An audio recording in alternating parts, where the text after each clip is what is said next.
मंगोलपुर नामक एक गांव रहता है। उस गांव में दुखवा किसान अपनी पत्नी शारदा और छोटा बेटा किशन के साथ रहता है। एक दिन की बात है। ए जी, सावन खत्म हो गया है और भादो आ गया है। इस महीने में बहुत बारिश होगी। आप सेठ जी से कहकर प्लास्टिक ले आइए। घर की छत बहुत खराब है। तुम ठीक कहती हो शारदा, मैं आज ही जाकर सेठ जी से कहकर प्लास्टिक ले आता हूँ। उसके बाद बिजली जोर से कड़कने लगती है और बारिश होने लगती है।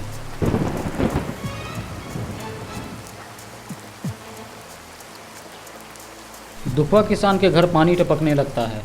तभी अरे बेटे किशन, तुम जाकर पतीली ले आओ और शारदा तुम बाल्टी ले आओ, नहीं तो पूरा घर पानी से भर जाएगा। शारदा और किशन दोनों लोग चले जाते हैं बर्तन लाने के लिए। दूसरे दिन दुखवा किसान सेठ जी के घर पर पहुंचता है। नमस्ते सेठ जी। आओ दुखवा, कैसे आना हुआ? सेठ जी, मुझे कुछ पैसा उधार चाहिए, अपने घर के छत पर प्लास्टिक चढ़ाना है। तभी सेठ जी बोलते हैं, देखो दुखवा, मैं तुम्हें बहुत पैसा उधार दे चुका हूँ और अब नहीं दे सकता। सेठ जी, वो सब पैसा तो मैं खेती में लगा दिया हूँ, जब फसल तैयार होगी तब मैं आपको दे ही दूँगा। देखो दुखवा, वो सब तो ठीक है, लेकिन मैं तुम्हें पैसा नहीं दे सकता।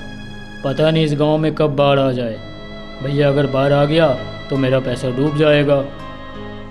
इतना सुनने के बाद दुखवा किसान वहां से अपने घर की ओर लौट जाता है। ए जी, क्या हुआ? सेठ जी पैसे दिए कि नहीं? नहीं शारदा, सेठ जी ने पैसे नहीं दिए। उन्होंने कहा कि कर्ज बहुत है। क्या हम लोग ऐसे ही भीगते रहेंगे बारिश में? बताइए ना।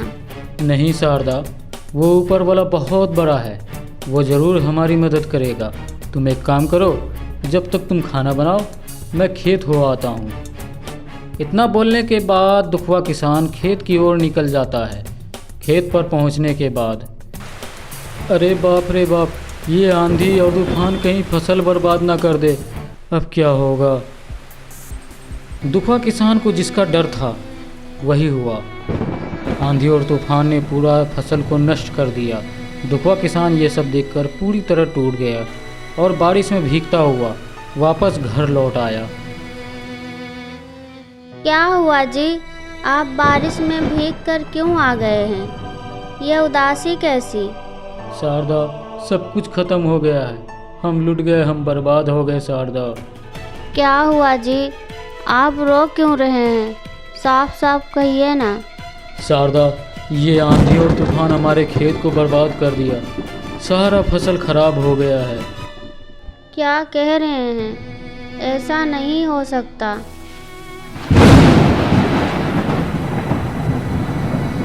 इतना बोलने के बाद शारदा बेहोश होकर ज़मीन पर गिर जाती है। शारदा, क्या हुआ तुम्हें? शारदा, आंखें खोलो शारदा।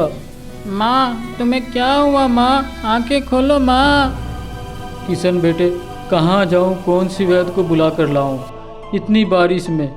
किशन, एक काम करो, तुम एक गिलास पानी ले आओ बेटे, शायद तुम्हारे माँ को होश आ जाए। उसके बाद किशन चला जाता है पानी लेने के लिए। गिलास में वो कुछ देर के बाद लौटता है पानी लेकर। ए जी, ऐसा कैसे हो सकता है हमारे साथ? शारदा, भरोसा रखो ऊपर वाला पर, सब ठीक हो जाएगा एक न एक दिन। इसी तरह गांव में 3-4 दिन तक बारिश बहुत ज़ोरों ज़ोर की होती है, जिसके कारण दुखवा किसान के घर सारे खाने पीने की सामान ख़त्म हो जाती है। माँ, मुझे बहुत ज़ोरों की भूख लगी है माँ। ए जी, किशन को बहुत तेज भूख लगी है, क्या दूँ खाने के लिए? घर में तो कुछ नहीं बचा है। ठीक है शारदा, मैं जा रहा हूँ, कुछ न कुछ खाने पीने का इंतज़ाम करके आऊँगा। इतना बोलने के बाद दुखवा किसान बारिश में भीगता हुआ खाने पीने के इंतज़ाम में निकल पड़ता है। थोड़ी दूर पहुंचने के बाद वो सेठ जी का घर दिखाई देता है। चलो सेठ जी के घर कुछ मदद मांगता हूँ, शायद मदद कर दे। नमस्ते सेठ जी। अरे दुखवा, इतनी बारिश में कैसे आना हुआ भाई, बताओ। सेठ जी, अगर आपके पास कुछ भी खाने के लिए है तो दे दीजिए, मेरा बेटा भूख से तड़प रहा है। देखो दुखवा, अगर तुम थोड़ी देर पहले आ जाते तो शायद हम तुम्हारी मदद कर पाते। जितना भी अनाज था हमने सब बांट दिया। एक काम करो, तुम 3-4 दिन के बाद आना, हम तुम्हारी अवश्य मदद करेंगे। इतना सुनने के बाद दुखवा किसान वहाँ से चला जाता है और एक पेड़ के पास जाकर चुपचाप बैठकर रोने लगता है। तभी वहाँ पर एक जादुई छड़ी प्रकट होती है। अरे ओ भले इंसान, क्यों रो रहे हो? कहीं कहीं कहीं तुम भूत तो नहीं हो? आज तक मैंने छतरी को बोलते हुए नहीं सुना, ना तो बात करते हुए। घबराओ नहीं मित्र, मैं एक जादुई छड़ी हूँ। तुम जो मांगोगे मैं वो दूंगा।